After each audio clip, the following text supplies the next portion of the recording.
Oi, gente! A gente está aqui para propor para vocês uma discussão do porquê que a psicanálise não é uma hipnose e por que quando a gente fala de uma hipnose, não se trata de uma psicanálise.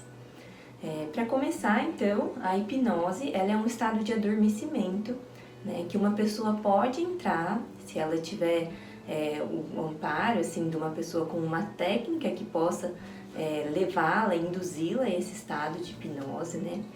E uma vez que essa pessoa, o paciente, entra nesse estado de hipnose, ele passa a ficar um pouco mais suscetível aos comandos externos, né? Então ele pode ser guiado conforme a pessoa que está aplicando a hipnose nele sugerir coisas para que ele faça, para que ele se lembre, para que ele esqueça, né? Como se tivesse realmente um mestre, né?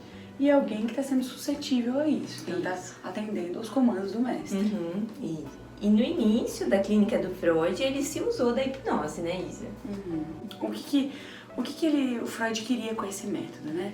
Ele queria, de alguma forma, acessar esse inconsciente, né? Acessar esses traumas passados. Então, a ideia era adormecer essa mulher, né? Geralmente eram as histéricas ali, que ele estava começando a trabalhar, para que elas entrassem nesses traumas e falassem para ele sobre isso. Só que essa fala era totalmente inconsciente, ela não sabia o que ela estava falando, né? Ela estava ali falando coisas que ele estava mandando ela acessar de acordo com a suscetibilidade dela em relação ao mestre ali que estava comandando ela. Então era essa ideia, assim, né? De acessar esses conteúdos inconscientes, mas de uma forma adormecida. O que ele tinha como resposta, né? De que esses sintomas dessas mulheres eram sanados depois que elas entravam nesse método de hipnose. Entretanto, elas não tinham essa incorporação do que é que tinha se passado. Elas não sabiam o que tinha se passado. Elas estavam totalmente em um estado de adormecimento, então elas falavam que os sintomas tinham melhorado, mas elas não sabiam o que tinha acontecido. Elas não se lembravam do que elas tinham falado, onde elas tinham ido ali no inconsciente. E aí a Ana O, então, um dia chega pro Freud e fala pra ele, era uma das pacientes dele, né, do começo, enfim, que foi tratada também pelo Breuer, que era o médico que estava junto ali do Freud tratando as histéricas. Ela chega pra ele dizendo que ela queria falar. Então ela queria falar com um sentimento sobre aquilo que estava causando sofrimento para ela, né? E é aí, então, quando Freud começa a criar a técnica, né, da associação livre, abandonando a hipnose, que precisava do hipnólogo para hipnotizar a pessoa, e daí sim ela conseguia acessar esses conteúdos inconscientes, né? Uhum. E já a associação livre, né, o Freud cunha essa regra de modo que o paciente consiga acessar os seus conteúdos inconscientes por meio da fala livre, né, falando tudo que vier à cabeça, né, e de modo que uma ideia se engatilha a outra e a outra até eles chegarem na causa ali do sofrimento, né. Isso, e tem uma apropriação, né, que é essa ideia de criar uma narrativa para o inconsciente, né? De criar uma história mesmo para ele.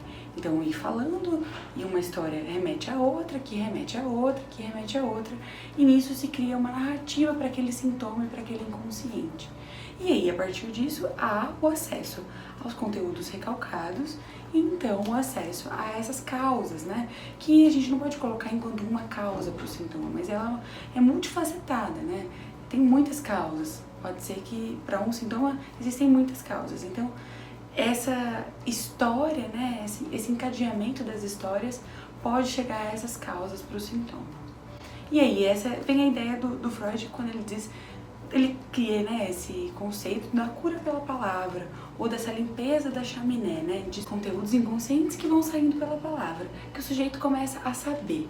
Na verdade, ele já sabia, né, no fundo ele já sabia, inconscientemente, mas ele não sabia que sabia.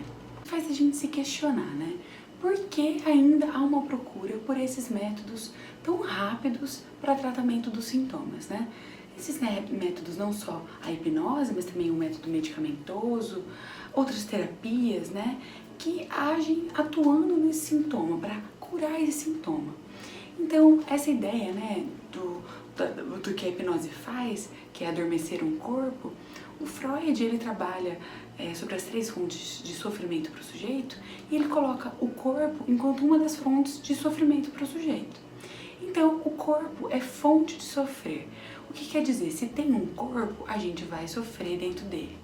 Então, parece que a gente precisa de outros métodos para poder sair desse corpo, porque é muito difícil estar dentro dele, né? E fazer com ele, produzir a partir dele.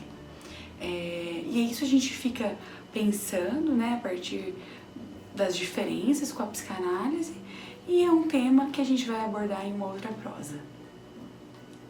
E aí, gostaram? Tem alguma dúvida? Escreve aqui pra gente. Até o próximo papo.